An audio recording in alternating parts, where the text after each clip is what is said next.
Hello les amis, bienvenue sur ma chaîne où je raconte des histoires de meurtres et mystères.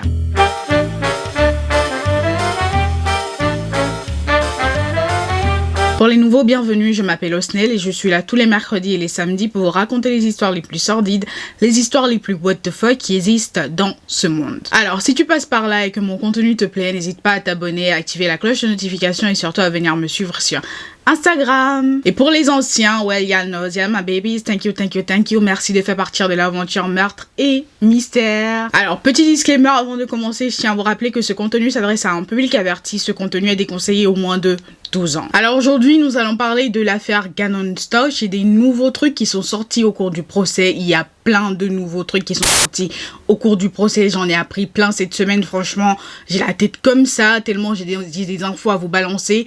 Donc, on va tout de suite rentrer dans le vif du sujet. Alors, pour ceux qui ne connaissent pas l'histoire, on va faire un petit récap tout rapidement pour vous dire, rentrer dans le vif du sujet. Si vous voulez avoir plus de détails, je vous invite à aller regarder ma vidéo précédente sur le sujet, sur l'affaire Gannon Stauch. Donc, Gannon était un jeune garçon de 11 ans et le 27 janvier 2020, sa belle-mère a déclaré sa disparition auprès de la police en disant que ce jour-là, Gannon était malade, n'était pas allé à l'école, mais qu'aux alentours de 16 h, elle l'avait autorisé à aller chez un ami pour jouer, mais que Gannon ne rentrera jamais. Ensuite, elle sera tout simplement incapable de nommer en fait l'ami chez qui Gannon est allé pour jouer, donc elle va changer son histoire. Son histoire va passer de Gannon a disparu à des hommes ont pénétré le domicile, l'ont violé et ont kidnappé Gannon. Puis elle changera encore son histoire et son histoire deviendra que elle était en train de faire une balade à vélo avec Gannon et qu'il s'était blessé, qu'elle l'a confié à un monsieur en attendant pour qu'elle aille chercher des bandages à la maison et que lorsqu'elle est revenue, le monsieur était tout simplement parti avec Gannon. En fait, au début, elle voulait faire croire que Gannon avait fugué. Ensuite, elle a commencé à inventer des histoires, c'est parti dans tous les sens.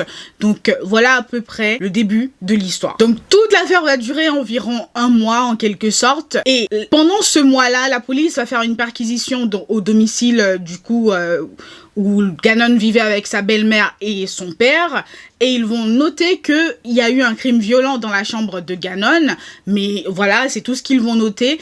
Puis quelques jours plus tard, Laetitia sera arrêtée parce qu'ils avaient assez de preuves pour affirmer qu'elle avait assassiné le jeune garçon. Et quelques jours après son arrestation, ils vont retrouver le cadavre du jeune garçon dans une valise sous un pont. Donc voilà tout petit peu un petit récap en fait de l'histoire en quelque sorte, vite fait de l'histoire. Si vous voulez en savoir plus, je vous invite vraiment à aller regarder ma précédente vidéo. Voilà, elle n'est pas si longue que ça et vous aurez plus d'informations sur l'affaire Gannon Stauch. Donc revenons-en au procès de Laetitia. Le procès de Laetitia a débuté la semaine dernière et pour son procès, la jeune dame a tout simplement plaidé non coupable pour des raisons de problèmes mentaux, c'est-à-dire qu'elle reconnaît avoir commis le crime, mais qu'au moment où elle a commis le crime, elle n'était pas elle-même. Donc, le procès a continué cette semaine, et cette semaine, il y a beaucoup de gens qui sont passés à la barre et qui ont témoigné. Donc, parmi eux, il y a le légiste, il y a le demi-frère de Laetitia, il y a la voisine de leur maison, et il y a aussi un employé d'un site de faux détecteurs de mensonges, tout simplement. Donc, on va commencer par le témoignage de la légiste. La légiste a raconté qu'ils ont observé la présence d'opioïdes dans le système digestif de Gannon. Donc, Gannon aurait été drogué avant le crime. De plus, ils ont observé beaucoup de blessures défensives sur son corps, c'est-à-dire que il était conscient, en fait, au moment où il a été tué. En fait, il était conscient durant pratiquement la majorité du temps qu'a duré l'attaque. Et franchement, ça rajoute tout simplement à l'horreur du crime. Ça en rajoute... Enfin, je vous rappelle que Gannon a été poignardé 18 fois, qu'il a reçu des balles dans la tête et qu'il avait des fractures des os aussi. Donc, ça en rajoute tout simplement à l'horreur du truc. De l'autre côté, la voisine de leur maison qui avait eu un contact vite fait avec Laetitia quelques mois avant le crime, a tout simplement raconté au procès qu'elle a été bloquée par Laetitia parce qu'elle posait beaucoup de questions à Laetitia par rapport à Gannon, par rapport au dernier moment en fait où Laetitia a vu Gannon. Elle essayait d'en savoir plus et elle essayait de comprendre pourquoi Laetitia ne participait pas aux recherches. Donc Laetitia l'a bloquée sur Facebook. Donc ensuite cette dame, ce qu'elle a fait, c'est qu'elle a créé un faux compte Facebook et elle est devenue amie avec Laetitia. Et en fait, elle a fait comme si elle lui écrivait, comme si elle la soutenait, elle la comprenait. En fait, elle la manipulait pour essayer en fait d'en savoir plus parce que cette voisine la trouvait vraiment bizarre. Et c'est dans cette histoire que Laetitia va demander à la voisine, elle ne savait pas que c'était la voisine qu'elle avait bloquée, elle a demandé à la dame si elle pouvait lui trouver quelqu'un qui allait témoigner qu'elle avait vu des gens partir de la maison la nuit de la disparition de Gannon avec Gannon. Vous vous rappelez de son histoire que des gens ont pénétré leur domicile, l'ont violé, ont kidnappé Gannon. En fait, elle voulait quelqu'un qui corrobore sa version auprès de la police, que cette personne aille à la police et dise qu'elle a vu en fait des gens partir de la maison entraînant un petit garçon avec eux et elle était prête à payer en fait cette personne. Et en fait il y avait tous les messages, il y avait tout, enfin c'est une dinguerie, c'est une dinguerie. Donc d'un autre côté, son demi-frère a témoigné contre elle et je peux vous dire que c'était douloureux pour lui. Je vais vous mettre quelques images, il n'arrêtait pas de pleurer, c'était vraiment très intense.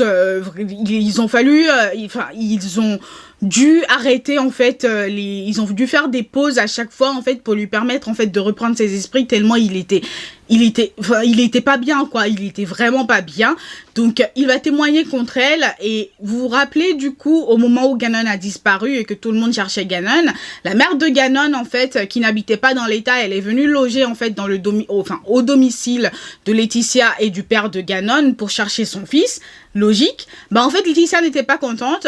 De plus, elle sentait que la police la traitait en fait comme une suspecte et elle a raconté à sa famille qu'elle n'était pas contente, blablabla, qu'on lui manquait de respect, des trucs comme ça. Et donc en fait sa famille est arrivée un peu en mode sur la défensive, etc. Et elle leur a demandé de l'aider à débarrasser ses affaires du domicile qu'elle partageait avec le père de Gannon. Je ne comprends pas. T'as ton beau-fils qui a disparu, et juste parce que sa mère vient loger là, pour rechercher son fils, tu veux déménager. Like, cette femme, je ne sais pas.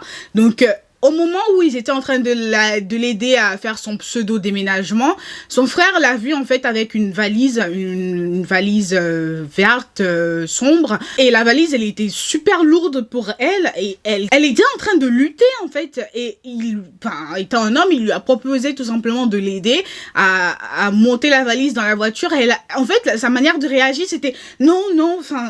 Et elle a refusé son aide en lui disant que c'était du matériel de softball qu'il y avait en fait dans la valise. Et le monsieur racontera que quand il a appris qu'ils ont retrouvé Gannon dans une valise et qu'on a décrit la valise, il a automatiquement compris que c'était le cadavre de Gannon qui était dans cette valise-là. Et c'est exactement ce qui était dans la valise, tout simplement. D'autre part, l'employé d'une société de faux détecteurs de mensonges, c'est une société en fait qui fournit des faux résultats de détecteurs de mensonges.